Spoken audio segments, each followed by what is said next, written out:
अल्हम्दुलिल्लाहि रब्बिल आलमीन वस्सलातु वस्सलामु अला सय्यिदिल मुरसलीन व अला आलिहि व सहबिहि अजमईन, अम्मा बाद। मेरे भाइयों और दोस्तों, जब मक्के वालों ने देखा कि उमर जैसा शख्स भी मुसलमान हो चुका है, हमज़ा जैसे बहादुर भी ईमान ला चुका है और मुसलमान डंके के चोट पे आकर के खाने काबा में इबादत कर रहे हैं, तो उन्हीं में से एक कासिद आकर के उतबा इब्न रबिया की शक्ल में अल्लाह के नबी सल्लल्लाहु अलैहि वसल्लम के पास आकर के कहते हैं कि आपकी वजह से हमारे ख़ानदान में फूट पड़ चुका है, दरार पड़ चुका है, इसलिए हम पर रहम करें। और अगर इसका मकसद, आपके नबूवत करने का मकसद ये है कि आपको बादशाह बना दिया जाए, तो हम आपको बादशाह बनाने के लिए भी तैयार हैं। आपको अगर माल की ज़रूरत है तो माल भी देने के लिए तैयार हैं। अगर आप किसी कुरैशी ख़ानदान में शादी करना चाहते हैं, इसके लिए भी तैयार हैं। तो अल्लाह के नबी सल्लल्लाहु अलैहि वसल्लम ने फरमाया कि उतबा अपनी बात मुकम्मल कर ली? कहते हैं हाँ। फिर उसके बाद में अल्लाह रब्बुल आलमीन का ये कलाम, बिस्मिल्लाहिर रहमानिर रहीम, हामीम तंज़ीलुम मिनर रहमानिर रहीम, किताबुन फुस्सिलत आयातुहु क़ुरआनन अरबिय्यन लिक़ौमिन यअलमून। ये फुस्सिलात की आयात करीमा नाजिल हुई, जिनको अल्लाह के नबी सल्लल्लाहु अलैहि वसल्लम ने तिलावत किया। ये अल्लाह रब्बुल आलमीन की तरफ से अल्लाह का कलाम है। मैं तो डराने वाला और बशारत देने वाला बना करके भेजा गया हूँ। और उसके बाद में अल्लाह रब्बुल आलमीन ने फरमाया कि अगर ये लोग नहीं मानते हैं तो आद और समूद की तरह से उन पर अज़ाब नाजिल किया जाएगा। उतबा ने अपना हाथ अल्लाह के नबी सल्लल्लाहु अलैहि वसल्लम के मुंह पे रखते हैं और कहते हैं, मोहम्मद बस करो, बस करो।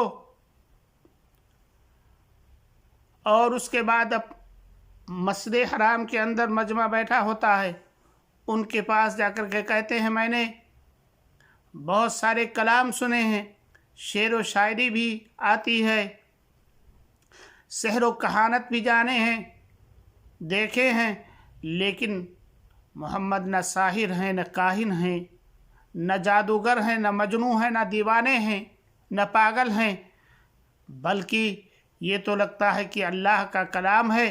और हमारी राय ये है कि आप उनको अब उसी हालत पे छोड़ दो। लोग कहते हैं कि वाह उतबा, तुमको भी जो जादू कर दिया गया। फिर मक्के के बड़े बड़े लोग अल्लाह के नबी सल्लल्लाहु अलैहि वसल्लम की खिदमत में आते हैं और इन चीज़ों की तरगीब व तरहीब देते हैं, और इसके साथ कहते हैं कि अगर मक्के के अंदर ये पहाड़ चलने लगें, यहाँ पर नहरें जारी हो जाए, या इसी तरह से आपकी तस्दीक के लिए फरिश्ते नाजिल हो जाएं, या तुम अल्लाह की तरफ से कोई हम पर अज़ाब नाजिल कर दो, तो हम ईमान लाने वाले हो जाएंगे। हालांकि वो ईमान लाने के लिए नहीं कह रहे हैं। अल्लाह के नबी सल्लल्लाहु अलैहि वसल्लम ने फरमाया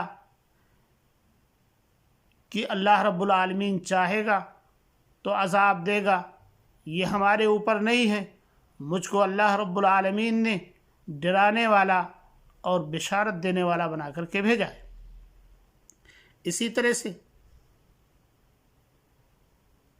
जब उन्होंने देखा अल्लाह के नबी सल्लल्लाहु अलैहि वसल्लम मजबूती के साथ कायम और दायम हैं, पहाड़ की तरह से डटे हुए हैं, تو انہوں نے کہا کہ اچھا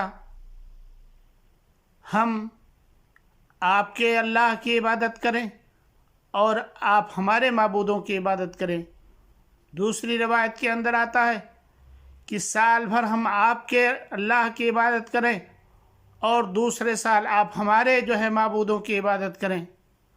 اللہ رب العالمین کی طرف سے وحی نازل ہوئی، بسم اللہ الرحمن الرحیم، قل یا ایھا الکافرون لا اعبد ما تعبدون ولا انتم عابدون ما اعبد ولا انا عابد ما عبدتم ولا انتم عابدون ما اعبد لکم دینکم ولی دین، یعنی اگر تم ہمارے دین یعنی اسلام دھرم کو نہیں اپناتے ہو نہ اپناؤ، لیکن ایسا نہیں ہو سکتا ہے مجھ سے کہ ہم معبودان باطلہ کی عبادت کریں، شرک اور کفر کریں۔ جب یہ ساری چیزیں انہوں نے دیکھ لیں تو انہوں نے سوچنے اور سمجھنے پر مجبور ہو گئے، اور انہوں نے ایک وفد بھیجا مدینہ کے اندر کہ جا کر کے یہودیوں سے یہ پتہ لگائیں کہ یا واقعی یہ نبی ہیں کہ اپنی طرف سے بات کر رہے ہیں۔ تو مدینہ کے یہودیوں نے کہا کہ جا کر کے ان سے 3 سوال کرو، اگر ان 3 سوالوں کے جواب وہ دے لیتے ہیں تو سمجھو کہ وہ نبی ہیں، ورنہ وہ جھوٹے ہیں۔ انہوں نے آ کر کے سوال کیا روح کے تعلق سے۔ اللہ رب العالمین نے سورہ اسراء کے اندر یہ آیت کریمہ نازل فرمائی، یسألونک عن الروح، کہ روح کے بارے میں آپ سے سوال کرتے ہیں، آپ ان سے کہیے کہ اس کے بارے میں علم تمہیں تھوڑا دیا گیا ہے، تمہیں اس کے بارے میں کوئی علم نہیں، یہ اس کا علم اللہ کے پاس ہے۔ دوسرا سوال کیا گیا ذوالقرنین کے تعلق سے، اللہ رب العالمین نے سورہ کہف میں آیات کریمہ نازل فرمائی۔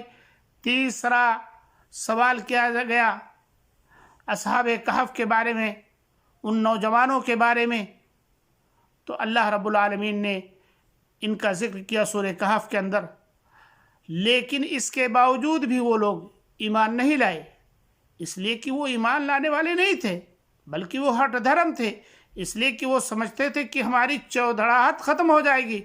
اس لیے یاد رکھو میرے بھائیو اور دوستو، جب حق بات آ جائے گرچہ وہ ہمارے خلاف ہی کیوں نہ ہو، اس کو قبول کر لینا چاہیے۔